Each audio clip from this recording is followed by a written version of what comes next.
I think a lot of conspiracy theories are held aloft because no one can actually check them. But they don't know if it's really true or not. How would I know?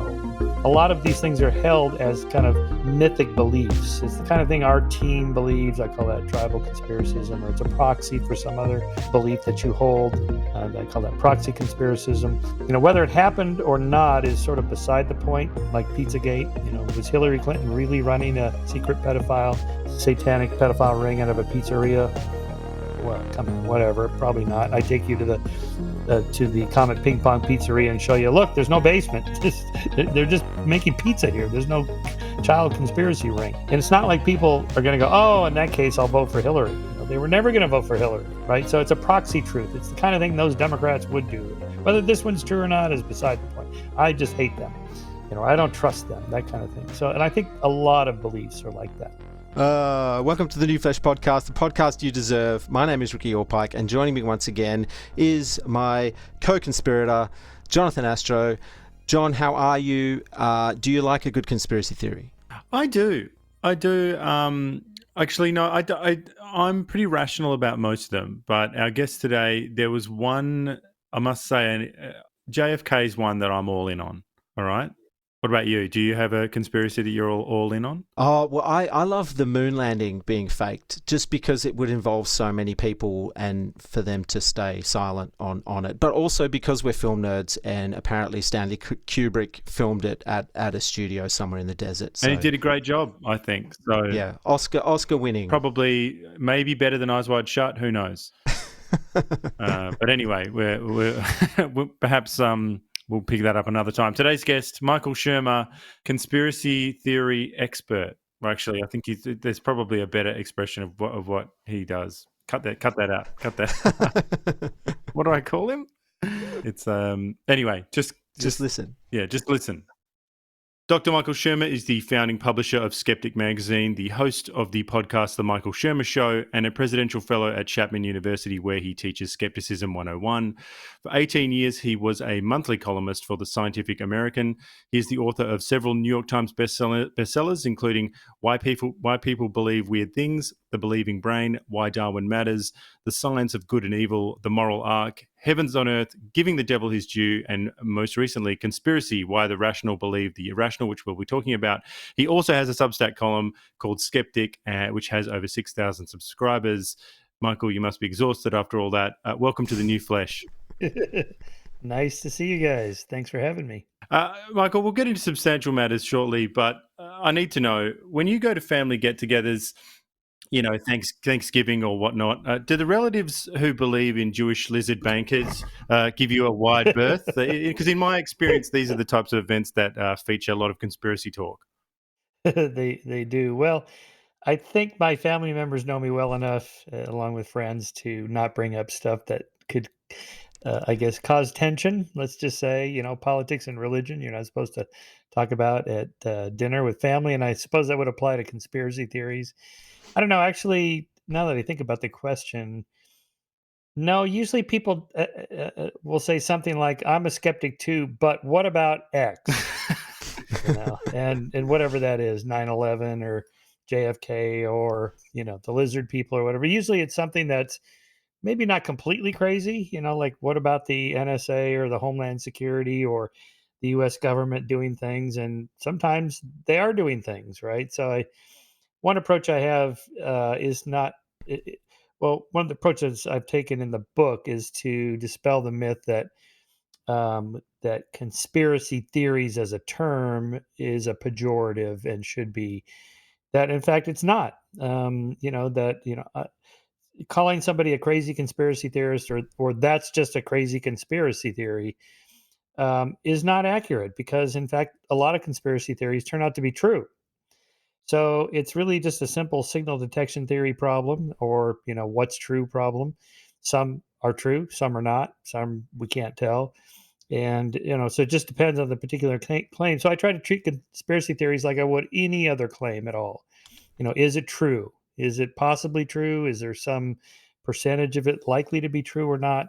And then go from there. And then you take the kind of emotional component out of it, where people feel the need to defend the theory because they have some vested interest in it. Well, just before we get on to some of these definitions, I'm interested because you've actually been following this for a long time now, and so over the last 20 years, have you witnessed a change in? Let's just run with the example of the Thanksgiving. Because the time was you could go to Thanksgiving, and then your uncle might go, or your cousin might say, "Hey, yeah," you'd be talking about the temperature of steel in the one of the Twin Towers. But then now, I feel like that Thanksgiving would be cancelled because people would be like, "We're not doing it this year because so and so voted for Trump or whatever." Yeah, well, if Trump comes up, then that makes it even harder. It's such a divisive figure wherever you are on the political spectrum. Of course, my Democratic friends don't like Trump at all, but half my Republican friends don't like him either, even the ones that voted for him, just because it's a team sport and you got to support the team. So there's that. Um, what's different now, I suppose, would just be the speed with which conspiracy theories spread, like the news feed. It's just within minutes there's new conspiracy theories, or news updates on things like the Pentagon leaker recently. Is he a noble whistleblower? Is he a criminal? Then there's invocations of Daniel Ellsberg and the Pentagon Papers, or Edward Snowden and WikiLeaks. And it's really hard to say when we just know next to nothing. It's just the story is breaks, and then this morning there was a story. There was somebody else involved in that case, somebody higher up than that young man who was involved in. Okay, well, so it's hard to respond to a conspiracy theory like that, or whatever you want to call it, in real time, because it changes so rapidly in real time. There's not more conspiracies theories now, or more conspiracism now. That's never really changed. Conspiracy theories have always been popular, going back thousands of years, or certainly decades and centuries. In the modern world, it's the speed with which they spread. Like I'm fond of saying, like I wrote about in the book about the JFK conspiracy theorists. There was a plot to assassinate Kennedy. Those people used to meet in tiny hotel conference rooms with their little mimeograph newsletters and their self-published books, and they just didn't have much reach. And so they weren't much of a threat to national security or whatever. But now you can create a website and get 10 million hits in a day. You can grow your Twitter feed, overnight, and so it's the speed with which they spread. So the Thanksgiving dinner might be whatever happened yesterday rather than a decade ago. Mm. Well, before we go any further, perhaps we can get a definition of the term conspiracy and conspiracy theory, and maybe you can tell us what's the difference between these two terms. Yeah. So this is also important to keep in consideration. People confuse them. So a conspiracy is just two or more people plotting in secret to do something to a third party that's illegal or immoral without their knowledge or consent. And that happens all the time. So a conspiracy theory is a theory about a possible conspiracy, whether it's true or not. And then a conspiracist, or a conspiracy theorist, is somebody who invokes a theory about a possible conspiracy, whether the conspiracy theory is true or not. So again, if we just clarify the definitions and keep it clean like that, and just ask simply, is it true or not? That's all, and try to keep politics or religion or ideology out of it. Then people don't feel the need, I think, to defend it as if it's part of their identity. And again, when you define it like that, it's like, oh yeah, okay, so conspiracies do happen. The examples I use, Volkswagen cheating the emission standards, Watergate, insider trading, just the MK Ultra CIA program to dose citizens with LSD as a mind control experiment. Those kinds of things. Tuskegee, and the FBI program COINTELPRO to spy on U.S. citizens in the civil rights movement. These things are all turned out to be conspiracy theories that were true. When civil rights activists in the 60s and 70s, complained that, they're spying on us or they're doing something. Well, they were, right? So it's not completely crazy when somebody says that. As they say, just because you're paranoid doesn't mean they're not after you. They might be after you. Mm. So, but again, we just have to take them one at a time. What's the evidence for it? maybe it's true, maybe it's not. I don't know. Let's see. So you don't want to, like with anything in skepticism, it's not a blanket approach where you just deny knowledge of any kind. It's just, let's look at the evidence for each particular claim, and if there is evidence, then we'll accept it. And does every conspiracy begin as a conspiracy theory? Oh, well, okay. So here again, our terms. A conspiracy is just, again, people actually doing things. And often these things are uncovered by whistleblowers and insiders or through committee investigations, that kind of thing, where Freedom of Information Act, where you get documents that were previously classified that are now made public. And it's like, oh my God, our government was doing that. And so an actual conspiracies can go on for a long time without being discovered. I mean, the Pentagon Papers was 1970s, and this was about what the Eisenhower, Kennedy, and Johnson and Nixon administrations had lied to the American public about Vietnam. So, had certain things not unfolded, we may have never known about it. Or just take a financial scam like Bernie Madoff and his essentially his pyramid scheme. Um, he may have gotten away with that. We may have never found out about that had the 08-09 financial meltdown not happened, which forced him to, cash in, pay off his people he owed, which he was already doing. There's lots of people that made money for decades from Bernie Madoff. So why would anybody be wise to something else that was actually going on behind until they're forced upon it? And that's how we find out about it.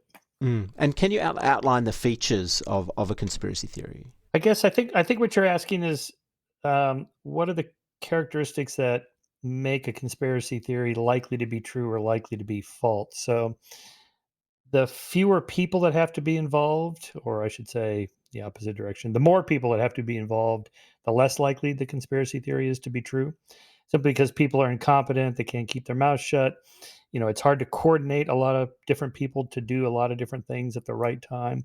The more elements that have to come together for the conspiracy theory to work, the less likely the conspiracy it is that there really is a conspiracy. The grander in scope the conspiracy theory, the less likely it is to be true. You think most conspiracy, like conspiracy theories about things that powerful people are doing, or rich people, it's almost always something narrowly focused. Again, the Volkswagen cheating the emission standards in Europe. Why? To make money. That's why. It's not complicated. They're not trying, to take over the world or, to control the economy. Nothing like that. Even rigged elections, it's always very, very, very specific when those sorts of things happen. Or the CIA working with foreign fascist governments in foreign countries to support them rather than the communist dictators. Our CIA did that in the 60s and 70s. And, but again, it's a very narrowly focused thing. It's not like they're trying to take over the world or control something vast. So when you hear things like George Soros or Bill Gates are trying to control the world population, it can't be true because nobody can do that. It's not how the world works. Nobody can predict what's going to happen more than about 5 years out. Even the best super forecasters, people trained on forecasting the future, and Bayesian reasoning and taking in statistical analysis and using every tool we have, more than 5 years out, they're no better than random chance. So nobody could, like control the world or control wars or things like that. And so again, those are kind of the characteristics that you would, if you hear a conspiracy theory, think, okay, wait a minute, what's the likelihood of this being true? How many people would have to be involved to pull this off? How many elements? So 9/11 is an inside job.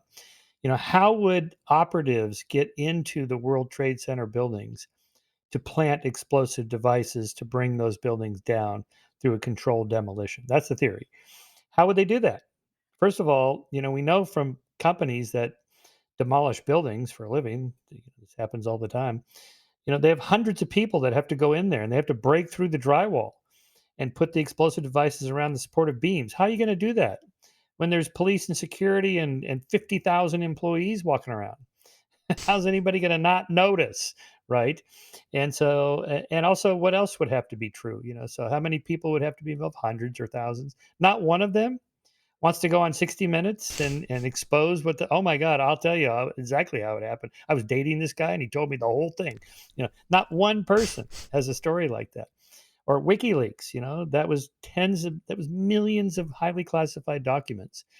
Not one piece of paper in that leak had anything to do with 9/11 as an inside job. The Bush administration was in on it. They knew about it. Nothing, absolutely zero. By the way, nothing in there also about the faked moon landing, aliens at Roswell or Area 51. Nothing like that, right? So, and you would predict, if we got a tranche of 1 million classified documents, there'd be something in there about those conspiracies, and there isn't. So the conspiracy theories about them are very, very likely to be false. Well, Michael, maybe take us back a little bit before we go forward.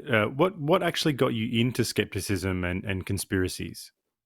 Oh, well, I've always been interested. And when I was in college, I read a book, None Dare Call It Conspiracy. I had no idea what it was about, but turns out it was sort of Cold War anti-communism conspiracy theories. Also, at the time I was a born again Christian, I was really into Hal Lindsey's The Late Great Planet Earth. The whole thing is coming to an end. Jesus is coming back, which is a kind of conspiracy theory in a way that, certain things are going to happen in Israel, and there's going to be this big war, and the Antichrist is coming. And I think it's, Henry Kissinger and Richard Nixon and the Ayatollah Khomeini and this person, the Russians and the Chinese, and oh boy, and I believed it all. And so, later, and I even gave a copy of The Late Great Planet Earth to my philosophy professor, and he actually read it and typed out 4 pages of single space type notes. I still have them with the book here on my bookshelves. Exactly what's wrong with this. And I'm like, oh, At least he cared enough about you to try and rescue you. Yeah. I know. He turned out to be a lifelong friend. Actually, it was kind of nice to have somebody walk you through these things, because when you're 18, what do you know, right? So I always thought there might be something to it. And when I was in college, 1972, I started.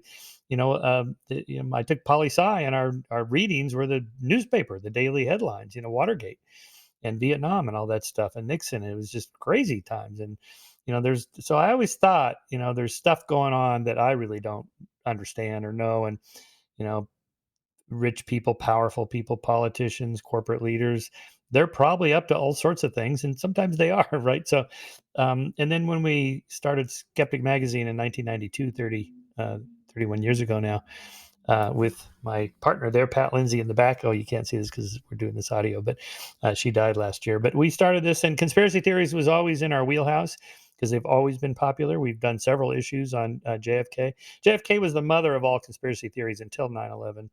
And that was bumped a little bit by the Obama birthers, and they've both been bumped a bit by QAnon, Deep State, Pizzagate, all that stuff that arose with the rise of Trump. And so it never ends. I could do every issue of Skeptic as a special conspiracy issue because there's just so many. They're just everywhere, constantly, and just in the news regularly. Now, Michael, it seems that in the current volatile political situation we find ourselves in, that the term conspiracy theory has been politicized and weaponized, and has become sort of a proxy for "I don't like your views." Do you think the term has lost some of its meaning? Yeah, that's what I'm trying to do in the book, is say it's not a pejorative. To say that's a crazy conspiracy theory is just a way to dismiss somebody's arguments. Exactly what we saw with the lab leak hypothesis about SARS-CoV-2 origin. It was at the time. Let's see, I'm trying to remember this. February, March of 2020. Let's see, the Chapman University where I teach my course closed in March. Okay, so that's about when things got really heated up, and there was much discussion. Where did this thing come from? So the first hypothesis, it's this zoonotic, the bats, pangolins, the wet market, and all that stuff. And then it wasn't long before somebody said, well, in Wuhan, there's this virology lab. It's like, oh, huh. And then you start reading about leaks in labs that have happened historically in China, in the United States, in Russia. It's human error. Just stuff happens. And so those were kind of competing hypotheses for a few months. And then all of a sudden, it just became a taboo to suggest that this was a a lab leak. And then it was a crazy conspiracy theory against the Chinese. And, I guess I try to be understanding, maybe the State Department doesn't like that because we're trying to stay friendly with the Chinese. And so, but it was never, the lab leak hypothesis was never a conspiracy theory that the Chinese did this intentionally. It was just a human error hypothesis. So it's not even really a conspiracy theory, other than conspiring to cover up their errors. If that's what it is, that's probably what it is. If the lab leak hypothesis turns out to be true, which I think is a pretty good chance it could be, I would put it right at 50% at least. Then it would just be a conspiracy to cover up what happened, not that they intentionally created a bioweapon or something Michael, like it that. doesn't. So that's an It doesn't example. help that Dr. Fauci looks like, a central casting X-Files deep stater. If only he smoked, right? Yes. Cigarette smoking man from X-Files. Yeah. Yeah, and he didn't help himself with all the stuff he'd said that wasn't true, like the masks. You don't need to wear a mask. And it's, well, you need to wear a mask. And vaccines will prevent the spread. Oh, no, okay, just the problem with politicians and public health officials like that is that they feel they can't be honest and just say, you know what, we really are clueless here. We just don't know.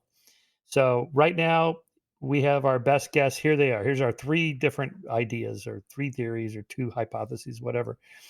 And I guess I've never been in this position where I'm the mayor or governor or president, and somebody sticks a microphone in my face with 50, 100 news media people waiting to hear what I have to say. Should we close the economy down? Should we close the schools? Should we force people to wear masks? Should we force everybody to get a vaccine? What's the answer? And I guess that it's hard to just say, you know what, I don't know. I mean, we just don't know. We don't have enough information. And then people go, well, but tell us the answer. I'm trying to be generous here with people like Fauci. Maybe that's it. Why not just say, at the moment, here's my best guess. Everybody should wear a mask. But I could be wrong. Maybe next week we'll have new data. I think people would understand that. I think, people are not stupid. They get something simple. It's not rocket science, not, teaching quantum physics or something, right? They get that. And also I think that would help with the trust factor in authorities, trust in medicine, scientists, teachers, police, government, senators, and congressmen. It's at an all-time low. And there's a good reason for that. People just hear too many of these, what looks to be lies, even though I think they're mostly not lies. They're just incorrect statements that don't get corrected. And they'd be well advised, I think, to just couch things in probabilities. High probability, low probability, not sure. Use language that shows you're thinking it through and you're willing to change your mind. At the moment, here's what I think we should do. I could be wrong. Maybe next week we'll have a new policy. And then people go, okay, I get that. Well, it seems that the terms "my truth" and "lived experience" are phrases that we hear a lot nowadays.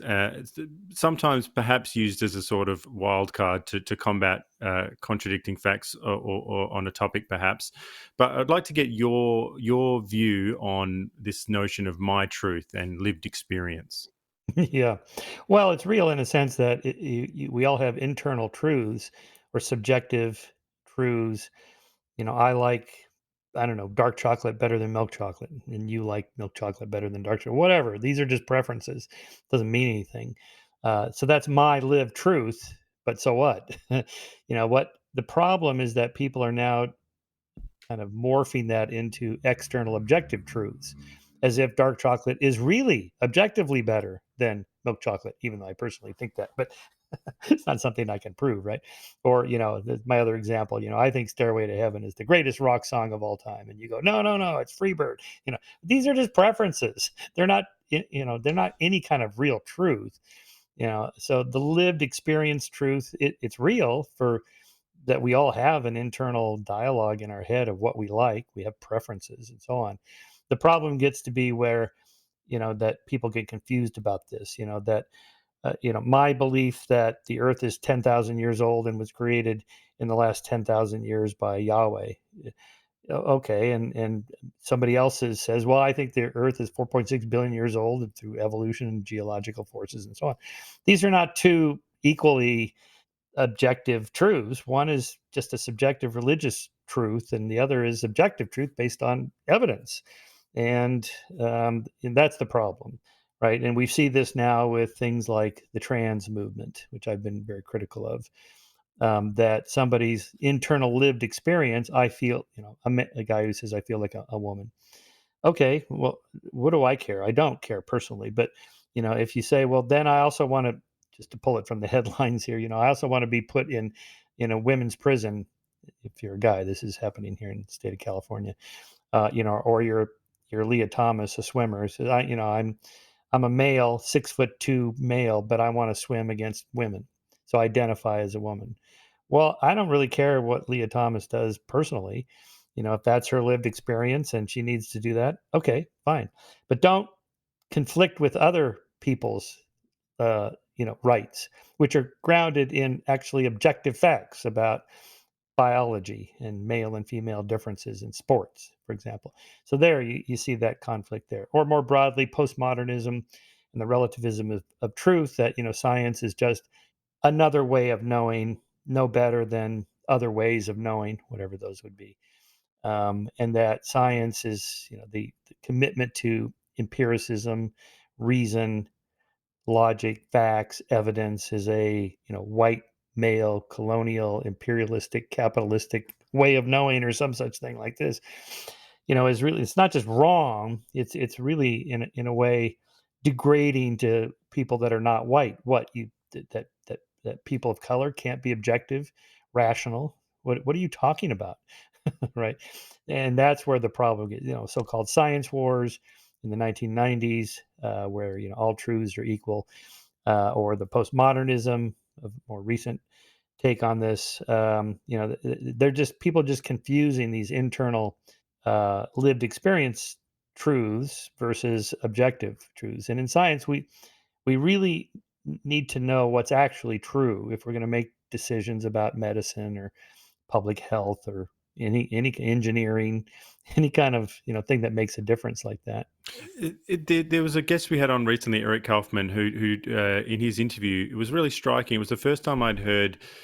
He said that some of the progressive beliefs being taught in K through 12 in both the US and the UK, including CRT, which you just talked a little bit about, critical race theory, or we could call it what you like. We could get into that whole thing, but I think we all know what we're talking about when we say that, mostly. And some of the more radical gender theory, which you've also touched on there. And maybe even he also lumped in some conceptions of patriarchy, some maybe more radical views of that. He said that these were borderline conspiracy theory thinking. I thought that was really really striking. It was the first time I'd heard some of those things put in that category. Have you ever come across that? You mean, so like the white patriarchy, etc., would be a kind of Or conspiracy? CRT, for instance, Yeah. the way we're seeing some of this, because the idea is that we're being told, if we follow the narrative, the idea is that it's not being taught, and if it is being taught, it's great. And then Right. this idea Right. of, it's not being taught, but then you see just countless educators, and this is confirmation bias that I'm falling into here, but more educators than I thought there would be on TikTok, proudly saying what they're teaching in terms of LGBT or CRT or whatever. Yeah, I see. Yeah, I would not call it a conspiracy theory because it's done right out in the open. They're openly telling everybody this is what we're doing. Okay. And then, when somebody like Chris Rufo posted, stuff on Twitter and his webpage, then they say, well, this is not actually happening. Then what am I looking at here on my screen?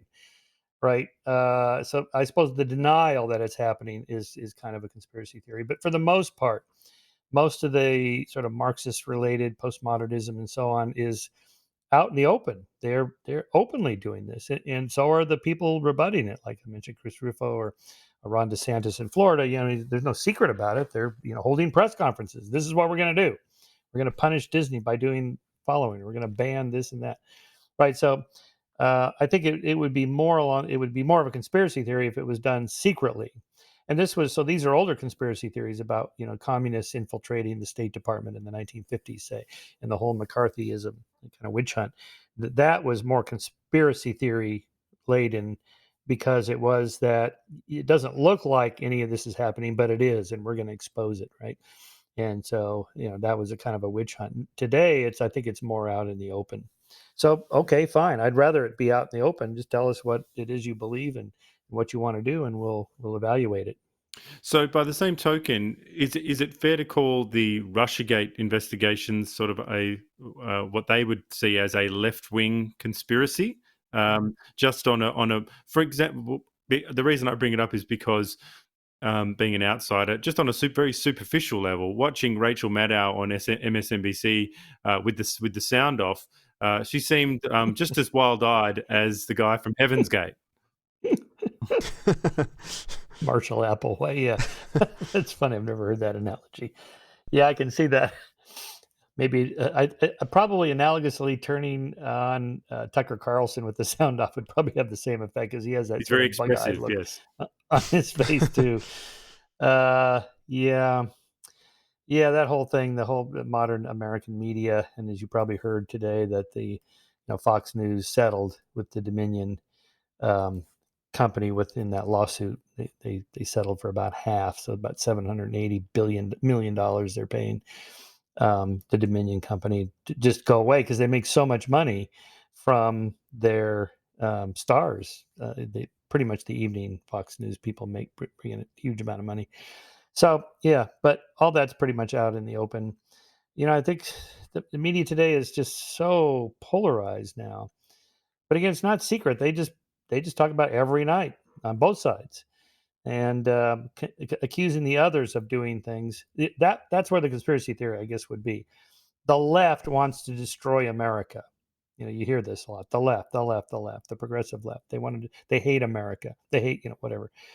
And that's a conspiracy theory. Is it true? No, it's not true. I mean, Joe Biden, he doesn't hate America. Obama doesn't hate America. They're not trying to destroy American families. They're all they're married with families. I mean, what are you talking about? Interestingly, Michael, they certainly don't hate America. What they love is Martha's Vineyard, and they love they love it. They love America. They love. What they don't love is universal healthcare. They don't love, the things that AOC wants or whatever. They don't love that. They love this. They love the high life by my life. Yes. To be sure, you can always find extremists on both sides, and anarcho-capitalists, and who think we don't need government at all, or the sovereign citizens that don't even recognize the U.S. government, the doomsayers with their bomb shelters in Idaho and their golden guns. There's always people like that, and the crazy people on the left that want to destroy capitalism and shut it down. Sure, but 95% of everybody is in between the 240-yard lines. They're just kind of left of center Democrats, right of center Republicans. The Trump phenomenon was unusual. He's not really a Republican at all. He's a whatever he is. He's his own man. More of a populist authoritarian, maybe, whatever the right word is. And it's really divided the GOP, between those who are more just right of center Republicans that want someone like a John McCain, Mitt Romney, kind of a Bob Dole sort of conservative, and Trump is not like that at all. So they're in real trouble trying to find their compass there and figure out what to do going forward. And the Democrats have the same problem, right? I mean, Biden is just left of center. He's pretty kind of old school Democrat, but he's old, and he doesn't want to step down. And so who knows what's going to happen in 2024? But all that, it's, if you just follow the media, yes, it's there's nothing but conspiracy theories about what each side is doing to destroy America. It's mostly exaggerated. I'm not a fan of Trump, but much of the rhetoric against him has been really conspiratorial laden, far more than is true. The Russian gate, pretty much everything thrown at him has turned out to be nothing, or not much, and it certainly emboldens his followers. Even the indictments, a couple of weeks ago in New York City, 34 indictments. Even that was like, he didn't commit 34 different crimes. He wrote 34 checks to Cohen to give to Stormy Daniels. So it's like, this is not going to have the effect that the Democrats think it is. It's just not. If anything, he's raised even more money in the last 2 weeks than he has in the last year for his next campaign. It's like, It's astonishing. So I think people listen to the extremists too much and think that's the way it's going to be, and it just doesn't turn out that way. While we're still talking about politics, it seems as if the word lie began to appear more frequently or more freely in the media several years ago, particularly in relation to Donald Trump. It was commonplace in mainstream media to talk about the president's lies, and I believe the Washington Post began to count the president's lies to, and I think it got to over 30,000. What do you think of the usage of the terms lie and lies as we now use it? Right. The Washington Post has that, right? No, it's not. PolitiFact has the ranking of the number of lies, and then the worst category is pants on fire liar, which Trump made many times. Yes, they all lie, but the kind of rebuttal of whataboutism. Well, Obama lied. He said you could keep your doctor, you can't. And so Trump lies, Obama lies. They all lie. No, some are worse than others. And Trump has taken it to whole new levels. It remains to be seen how that'll affect his future campaign. He lost in 2020 by a fair amount, probably because of the lies about the rigged election that pretty much everybody knew was not true. Once Attorney General Bill Barr said, he's a Trump supporting Republican, said, I turned the resources of the Department of Justice over to find out what actually happened, and we found nothing. That should have ended it, but it didn't. So something else weird is going on with the Trump phenomenon. Some people call it a cult. I think that's going too far, but something there is off from normal divisive politics. So yeah, lies. They do. People lie. It's true, but again, back to conspiracies. Yes, of course, people lie to cover up what they're doing. If there's an element of illegality or immorality to it, that's pretty normal. The question is, how far do you go once you've been caught? Well, are some conspiracy theories useful fictions? Because I'm thinking of religion here. Some people would view religion as a form of conspiracy theory, but for others, having a faith can be useful. Is that right? Yeah, useful fiction is a term I like. I think that was the philosopher Hans Wiener quoted that, like free will. The scientists tell us the world's a determined place with cause and effect and laws of nature and so on. But I feel free. And so, it's a useful fiction to have. And, or maybe money is a useful fiction. There's no gold standard to back your money. And we know what happens when there's a run on the bank. The money's not there. It's just not. Even Silicon Valley Bank and had plenty of resources until it didn't. But it's a useful fiction to assume that the United States government is solid. It's not going to go bankrupt. The economy is not going to collapse. I don't have to store gold in my pillow with my gun underneath the pillow and so on. That the whole system will continue working relatively well. And that's a useful fiction if you live in a fairly stable country. But conspiracy theories, in a way, yes, they're kind of a mythic truth. So let's think about that for a second. I was thinking about this, writing about the resurrection over Easter a couple of weeks ago. Is it literally true? Most Christians think it's literally true. And so if you take a different approach, sort of a Joseph Campbell or a Jordan Peterson, it's mythically true. It does something for people's lives. It makes their lives richer, better, happier, and no one's trying to prove anything. Then I'm okay with that. I don't really care. It's just the claim that it's actually empirically true, literally true, really happened, whatever the claim is. Then I step in and go, well, okay, hang on. What do we actually know? What are the chances that somebody actually came back from really being dead, and not just in some mythic sense? That's where it makes a difference. And I think a lot of conspiracy theories are held aloft because no one can actually check them.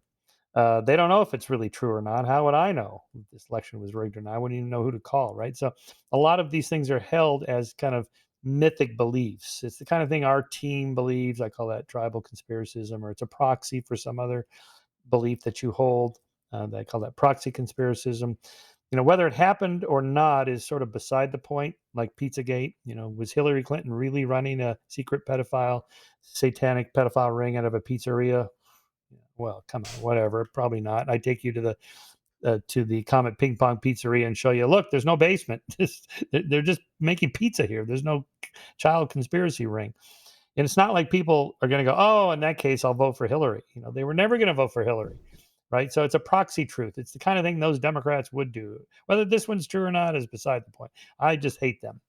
I don't trust them, that kind of thing. So, and I think a lot of beliefs are like that. Not just in politics like that, but like the theory of evolution. We have research. Andrew Stuhlman at Occidental College did this research. And among people who say they accept the theory of evolution, if you ask them, well, what is it?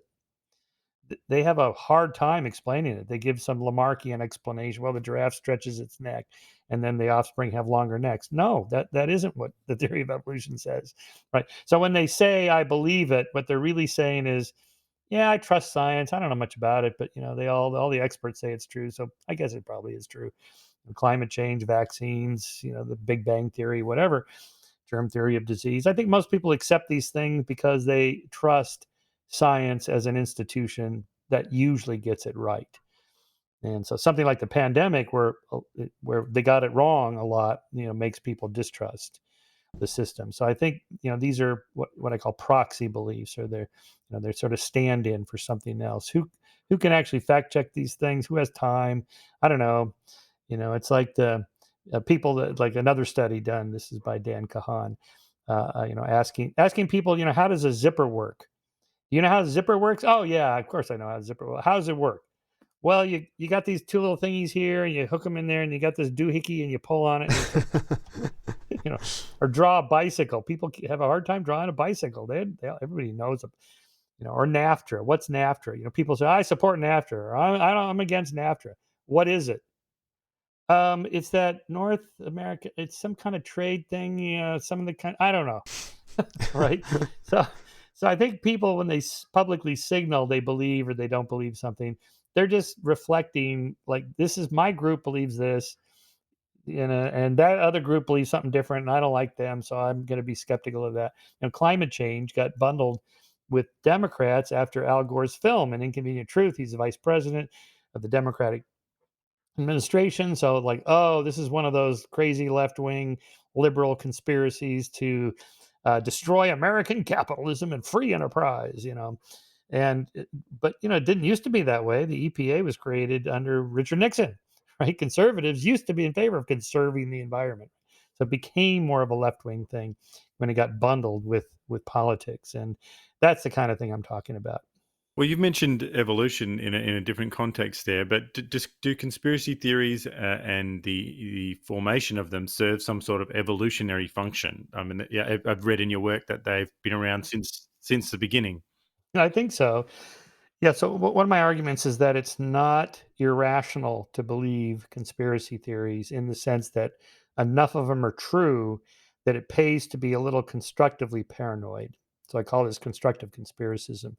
That is, in human history, all the way back in evolutionary time, we lived in these small bands of hunter-gatherers with other groups around, and groups, there's kind of a game theory logic to trying to cheat the system a little bit, or to get a little bit more for yourself or your group, to take an advantage over some other group. That's normal. And of course, the other group knows you might do this, so they have to preempt you, and they may do the same thing to you. So we all have to be a little suspicious. Everybody lies a little bit, so you got to be a little suspicious of what people tell you. You have to default to truth a lot, because who has time to fact check everybody? So you make certain assumptions that most people, most of the time, are relatively honest, and that's true. But some people, some of the time, are not going to be. So you have to be a little leery of that. So I call this a signal detection problem. That there really is a conspiracy, and you identify it as such. This is a conspiracy theory, is true. That's a hit. Or there really isn't a conspiracy afoot, and you reject the conspiracy theory. That's a correct rejection. The other two cells, so this is a 2x2 matrix here, and the other two cells are, there is no conspiracy theory, but you think that there is, so that's a false positive, a type 1 error. Or down here, there really is a conspiracy theory, and you fail to identify it.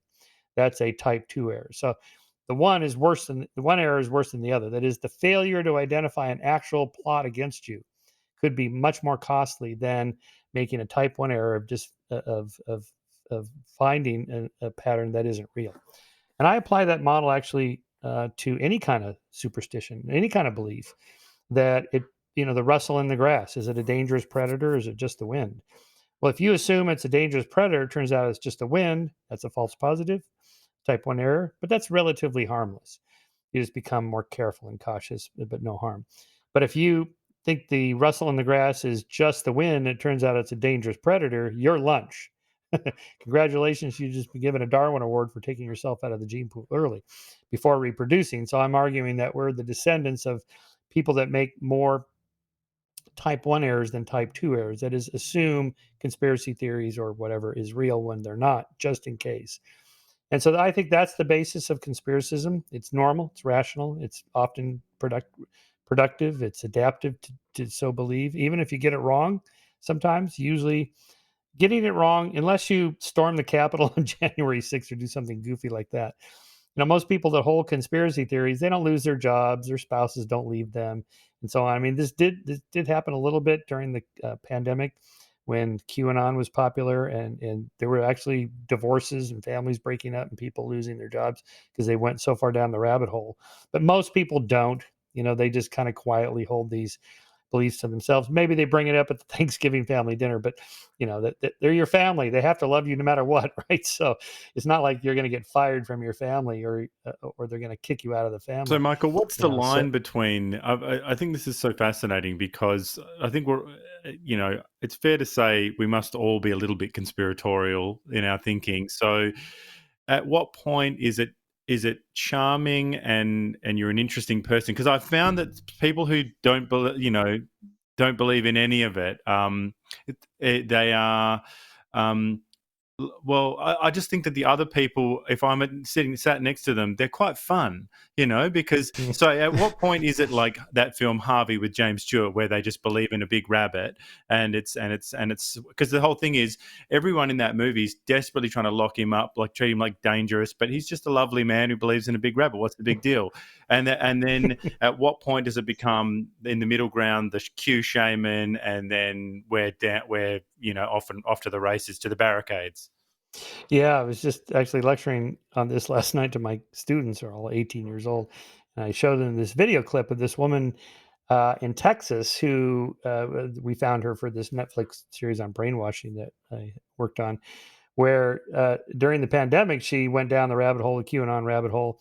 So now, mind you, this is a highly educated, very successful woman with a husband and several kids, her own company, a PR company in Dallas. And she had the whole thing going. And then she went down the rabbit hole and decided, oh my God, this is actually really happening. There really are children being trafficked in this sex ring. And I have to put a stop to this, and so on.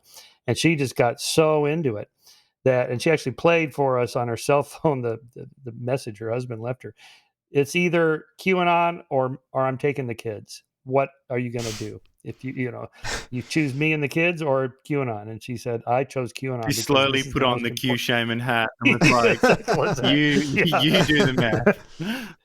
Exactly. Well, in a way, yes, because she said, there's nothing I will ever do in my life that is more important than saving these children and exposing the deep state and the whole thing, right? As if she was, this was her, J. Robert Oppenheimer moment. Oh my God, I'm a major figure in world history. Martin Luther King Jr., whatever. I'm going to change the world. Right? And so what does a little family and a business mean? Nothing compared to that, right?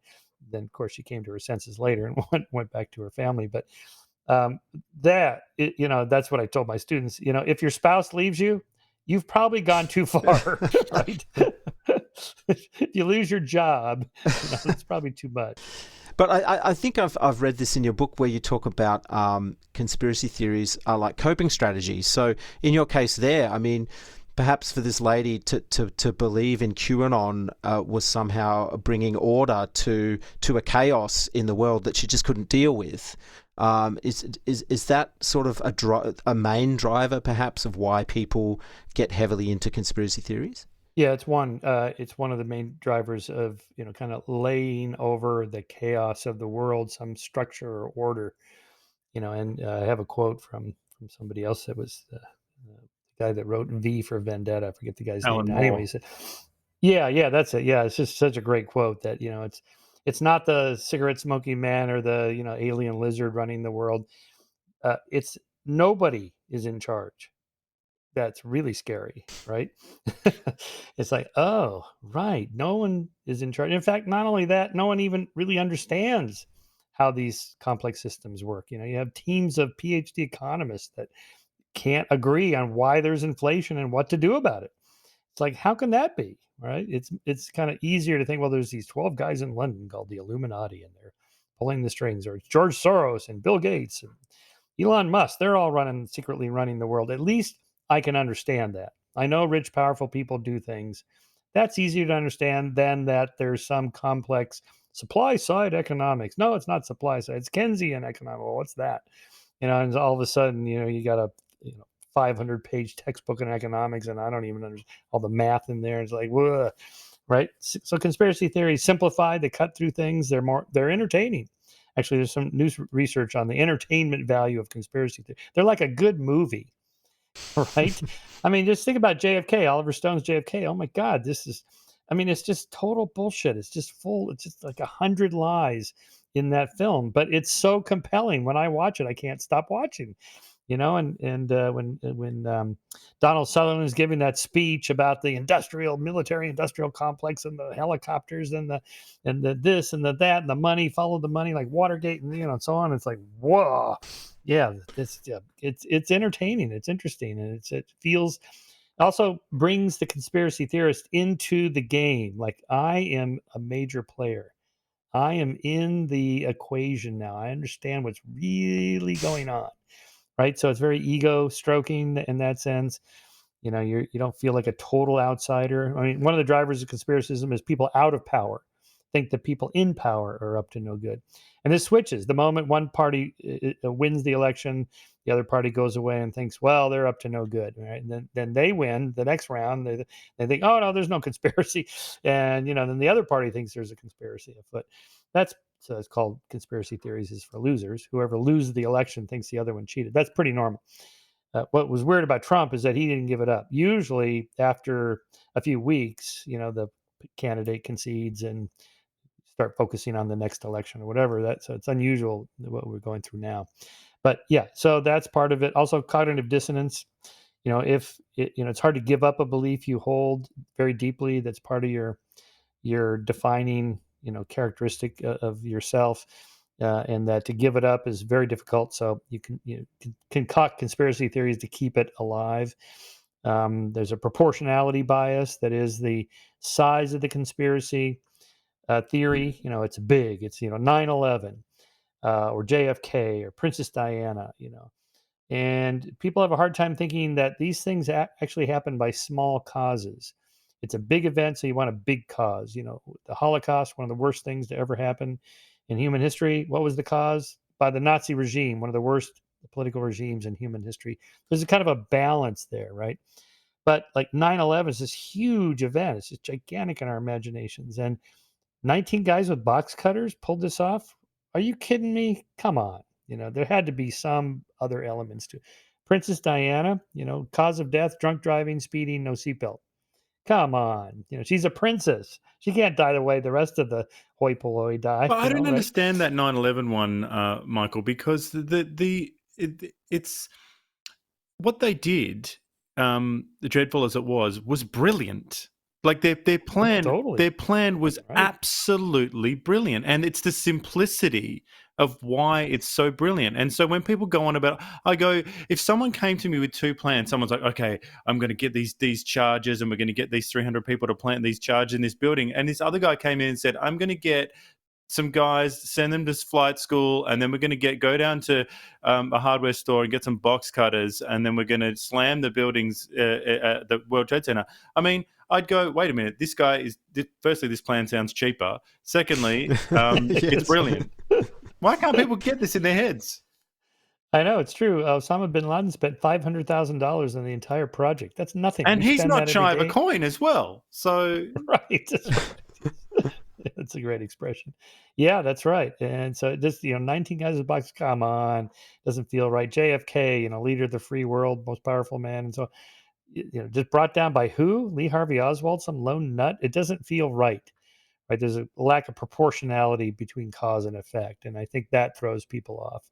on conspiracy. But in fact, that is exactly as you described the way it could be pulled off, right? Particularly because we had extensive history of hijackings. We know what hijackers want. They want money. They want their comrades out of jail. They want this political benefit, whatever it is that they're holding out for. No one had ever hijacked a plane and just flew it into a building. It's like that was completely new. And this is the sort of thing that the CIA and these people that they should be thinking about, right? They need more red teaming. Get some converted terrorists, former terrorists. Okay, tell us how you would pull off the next one. That we can't think of it. We're thinking the old one. What would be the next equivalent of hijacked planes flying into buildings that I can't think of, right? So that's the problem.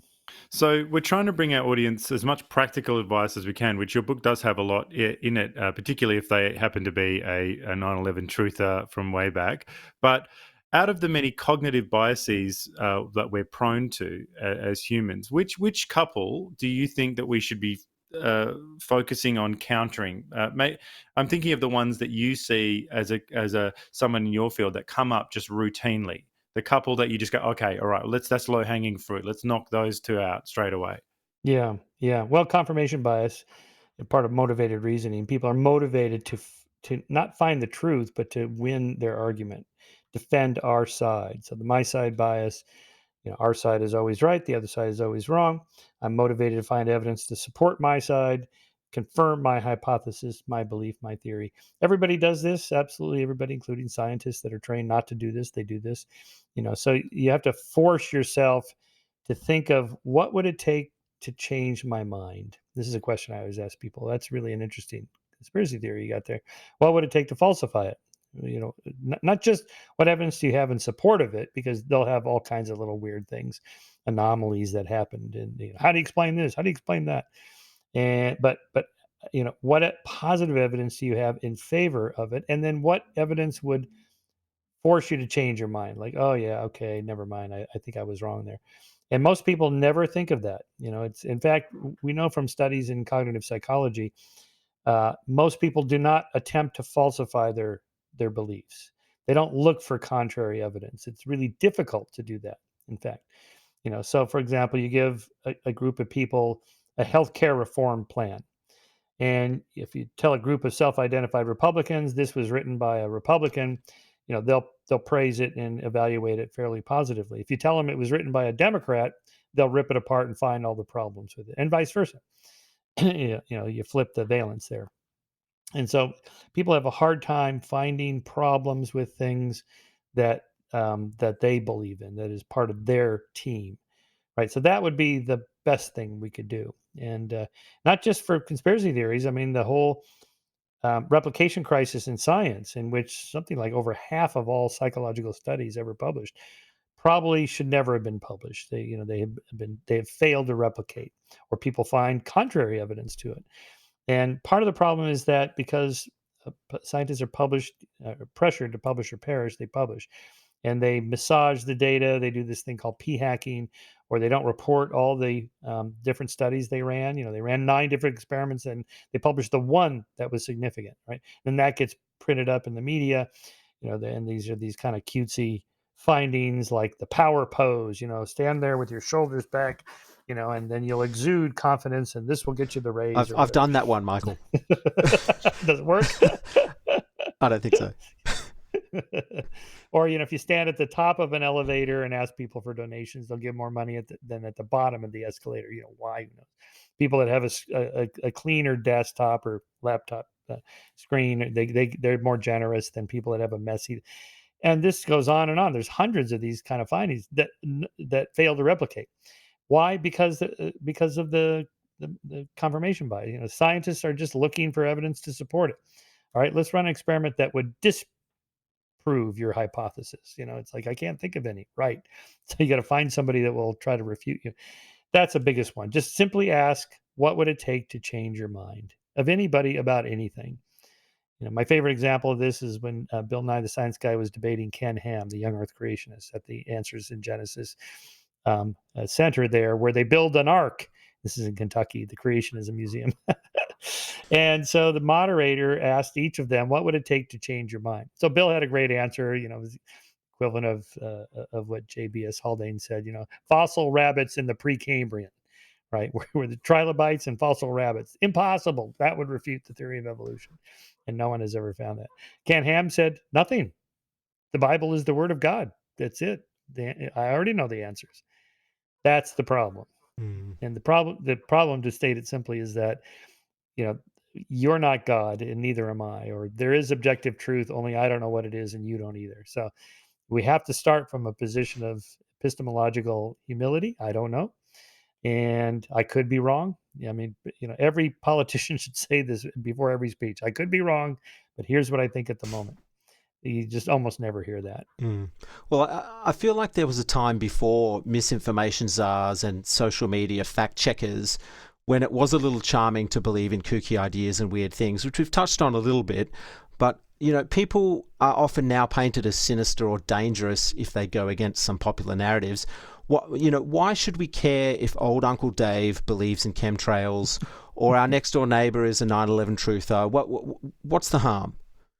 Well, what's the harm? Okay, so first of all, there may not be any harm, if people don't ever act on their beliefs, but often they do act on their beliefs.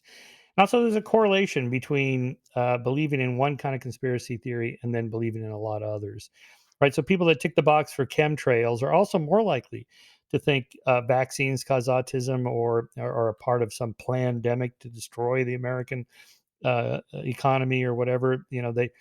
They go down the rabbit hole. It's not just the harmless thing about JFK or some fluoridation in the water, chemtrails, whatever. It usually goes along with other things. I don't trust the government. I don't trust science. I don't trust medical doctors. Whoa, hang on. Then what are the consequences of that, right? So it's always better to live as rationally and empirically as possible, just in case you get it wrong. And there's some evidence that people that do employ those tools live better lives. They get in fewer accidents, they have better marriages, they make more money, they're less likely to be shot, and they're just less likely to have bad things happen to them because they're just a little more cautious about understanding cause and effect in the world, and they're less superstitious. Superstitions, again, if you just read your astrology column for entertainment purposes, it probably doesn't matter. But if you're more likely to then also believe other things that are also just nonsensical, that could have consequences. So that's my answer. Now, we're very mindful of time here, Michael, but I have a silly question that I have to ask you. Do you have an example of a conspiracy theory that you wished was true? Yes, aliens. I would love to think that we've actually made contact with extraterrestrial intelligences. I'm a big supporter of the SETI program, the search for extraterrestrial intelligence. These are the scientists listening for signals. I would be utterly shocked if it turned out we are the only intelligent life form in the universe. It just seems vastly improbable because of the numbers, but we don't know for sure that they're not that they're out there or that they've come here. I think the idea that they've come here would be probably one of the top, if not the top, discovery ever. So the idea that they are here and the government has the spaceships and the bodies at Area 51. Oh my God, let's go! I'd love to, and I'll put it on the cover of Skeptic magazine. Here it is, the alien. That's not the alien, by the way. That's the economy. But the monster, the monster of the economy. Right? The audio But podcast, Michael. It's a big monster. Okay, big lizard monster on the cover of Skeptic. That's right. Yeah. I mean, people think, oh, you're just dogmatic and closed-minded. You don't want to believe. No, that's not true. I believe all sorts of things. Sometimes I'm wrong, and it's just whatever. I just want to know what's actually true. I don't want to believe things that have to be believed in to be true. Like Philip K. Dick's famous quip. That reality is that which, when you stop believing in it, doesn't go away. That's what I want to believe in. And so if it's if there's aliens, they're here. Okay, this would be great. Well, Mark, I want to give you the final word. We currently live in a rational world. What would a rational world look like to you? Well, I think we are living in I agree. We are living in a rational world. I think we are. And the people that deny that say, well, we're living in a post-truth world. Well, how do you know? And then they'll make some argument for why they think we are. And it's like, you just lost the argument. You opened your mouth and made an argument. So apparently you do think you can make an argument for something and against something, which is rational. That's how it works, right? You're using the tools of reason. So you've just refuted yourself by speaking. Okay. So I'm relatively optimistic about human reason. Most people are relatively rational when it comes to claims that that they're not committed for or against in some political, religious, or ideological way. Most people lead relatively rational lives. They have families, they have jobs, they keep money in the bank, gas in the tank, food in the fridge. They're leading relatively rational lives. Even the people on the January 6th insurrectionists, we know who they all were because they posted their pictures on social media. All 700 of them, right? But we know who they are. These are not, wackadoodle tinfoil hat wearing people in their parents' basements. These are normal people with jobs, families, careers, so on. There's some that flew there in their private jets. Oh my God. Okay. So, apparently there's something else going on there. But outside of that, had Trump not maintained the rigged election conspiracy theory, none of that would have happened. This is all driven by one person, right? And same thing with Putin. I don't think Russians have lost their mind. No, Russians are rational, good people. There's one guy, and he controls all the power. I maintain my optimism. We'll get through these problems that we have now and become more rational, I think. Well, we have to give your book a plug. Your current book is Conspiracy: Why the Rational Believe the Irrational, which I've actually listened to on audiobook, so I can recommend that. It's fantastic. Now, we do have a final question that we ask all of our guests, and we'd like to know what you are reading right now. What am I reading? Okay, I'll tell you. I'll just grab the first book. Oh, here's one I just finished. This is from the great Simon Winchester. I just had him on my podcast this morning. Knowing What We Know, the transmission of knowledge from ancient wisdom to modern magic. So basically it's, what is knowledge, justified true belief, and how do we communicate that to other people? Well, that's a whole history of that. So that was a good book. I enjoyed that. My other favorite authors, if I had to plug anybody, I guess it would be Steven Pinker's books, particularly Better Angels and Enlightenment Now. His book Rationality I use in my class. Richard Dawkins is a beautiful writer. Stephen Jay Gould, Carol Tavris, I really like. To me, I get inspiration as a writer from reading other people that I really like their writings. And I think it's such a rich world we live in that we have this information. Books are so cheap. Audio books now, that everybody has audio books. That didn't used to be the case. I mean, almost no books were on audio. Back in the 90s, I would ride around on my bike in my car with my Sony Walkman and cassette tapes, listening to the handful of audio books. 19 tapes of one yes, book. Right. Yeah, exactly. Yeah. And podcasts, podcasts are great. It's incredible how much information I get from just listening to podcasts. It's stunning. And so I feel like I'm fortunate to have lived at this time to see this transition from the print media to digital audio media. It's just stunning. You should never ever be bored ever again. There's no excuse. If anything, it's too much. You shut it off and just listen to the air, the wind. Well, Michael, how can people find you online? Oh, well, skeptic.com is the best place to go to subscribe to Skeptic Magazine. You can do it digitally, or we actually have a physical magazine. Oh, that's right. You can't see this, but physical magazine that we can ship you, or just go to Amazon to order my books or whatever. MichaelShermer.com is my webpage. We have posted all 214 of my Scientific American columns there and stuff about my books, Substack, Skeptic column, and all that. Well, Michael, we can't hold you any longer today, but we must ask that you come back once the Jewish lizard blankets have been unmasked. Right. And I am going to just say to you, aha, told you so. That's right. Don't forget the Jewish lasers. Thanks so much. So who's your next guest? Kanye West? I would do anything to have Kanye. Yes. I could. Alex Jones. Yeah, Alex. All right. All right, gentlemen. Thanks, Michael. Thank you. Bye-bye.